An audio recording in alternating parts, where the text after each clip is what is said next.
जी ये अभी भी एक मोटरवे पे भी एक हादसा हुआ है। ये गाड़ी कल्टी हुई है, इसके जो है कि बारे में भी कोई मालूमात नहीं है। AEN 772 ये गाड़ी है, ये कल्टी हुई है।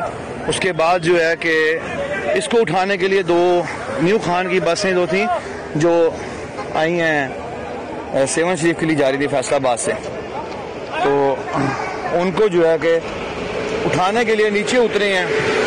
आराम से जाए, आराम से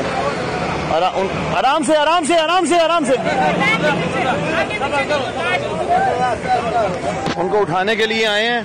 तो वो जो राहगीर हैं, जो इलाके के लोग हैं, वो खुद जख्मी हो गए, उनकी खुद काफ़ी बंदों की डेथ हो गई है। और जो ड्राइवर हजरात न्यू खान के बस के कंडक्टर, वो जो बसों वाले नीचे उतरे थे, उनका भी काफ़ी नुकसान हो गया। काफ़ी लोगों की अमवात हो चुकी हुई हैं। इस वक्त साउथ पे खड़े हैं हम, जहरपीर से आगे और इकबालाबाद से पीछे। यार मोटरवे स्टाफ भी आ गया और काफ़ी गलत, बहुत ही गंदा हादसा हुआ जिसमें न्यू खान का बस ड्राइवर भी वफात पा गया। काफ़ी कंडक्टर, ड्राइवर